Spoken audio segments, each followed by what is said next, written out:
Corona ಹೊಸ ಉಪತಳಿಯ ಬಗ್ಗೆ ಸದ್ಯಕ್ಕೆ ಆತಂಕ ಪಡುವ ಅಗತ್ಯವಿಲ್ಲ.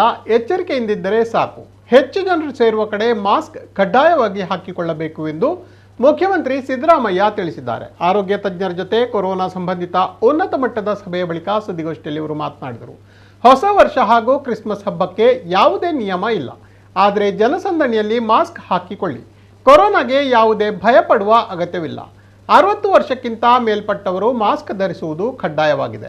ಮಾಸ್ಕ್ ಧರಿಸಿ ಎಂದು ನಾವು ಸಲಹೆ ನೀಡುತ್ತೇವೆ, ಆದರೆ ಮಾಸ್ಕ್ ಕಡ್ಡಾಯ ಎನ್ನುವ ಪರಿಸ್ಥಿತಿ ಮಾತ್ರ ಸದ್ಯಕ್ಕೆ ಇಲ್ಲ ಎಂದರು.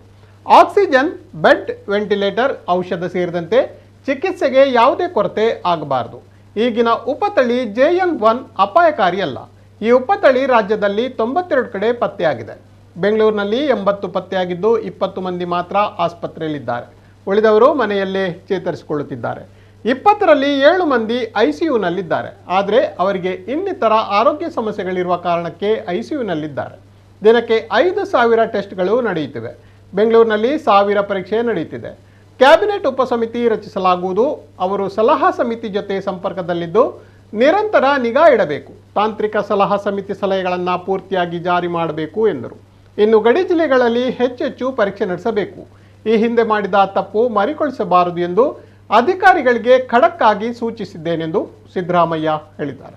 3 ಜನರು ಕರ್ನಾಟಕದಲ್ಲಿ ಕೋವಿಡ್ ಪಾಸಿಟಿವ್ ಇದ್ದವರು ಸತ್ತಿದ್ದಾರೆ. ಕೋವಿಡ್ ನಿಂದಲೇ ಸತ್ತಿದ್ದಾರೆ ಅಂತ ಹೇಳಕ್ಕಾಗಲ್ಲ. ಅವರಿಗೆ ಬೇರೆ ಅಸೋಸಿಯೇಟೆಡ್ ಡಿಸೀಸ್ಗಳಿದ್ದವು. ಕೋವಿಡ್ ನಿಂದಲೇ ಸತ್ತಿದ್ದಾರೆ ಅಂತ ಹೇಳಕ್ಕಾಗಲ್ಲ. ಬೇರೆ ರೋಗಗಳಿಂದಲೂ ಕೂಡ ಸತ್ತಿರಬಹುದು. ಆದರೆ ಅವರಿಗೆ ಕೋವಿಡ್ ಪಾಸಿಟಿವ್ ಇತ್ತು. ನಾನು ಬಹಳ ಸ್ಪಷ್ಟವಾಗಿ ಹೇಳಿದ್ದೇನೆ ಅಧಿಕಾರಿಗಳಿಗೆ, ಯಾವುದೇ ಕಾರಣಕ್ಕೆ ಹಿಂದೆ ಮಾಡದಂತ ತಪ್ಪುಗಳನ್ನು ಮರುಕಳಿಸಬಾರದು.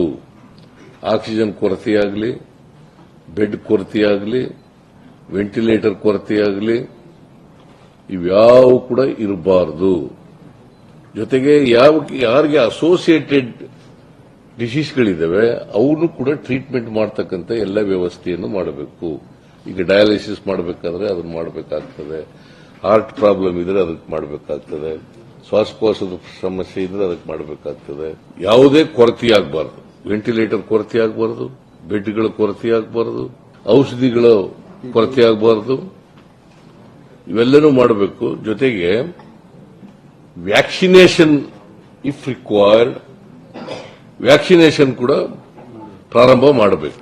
ಈಗ ಕರ್ನಾಟಕದಲ್ಲಿ ಒಟ್ಟು 92 ಜನರಿಗೆ ಪಾಸಿಟಿವ್ ಇದೆ ಅಂತ ಗೊತ್ತಾಗಿದೆ.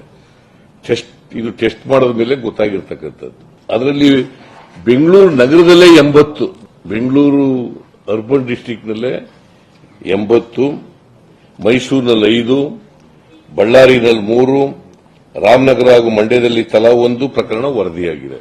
ಯಾರು ಕೂಡ ಆತಂಕ ಪಡಬೇಕಾದಂತ, ಭಯ ಪಡಬೇಕಾದಂತ ಅಗತ್ಯ ಇಲ್ಲ. ಆದರೆ ಎಚ್ಚರಿಕೆಯಿಂದ ಇರಬೇಕು.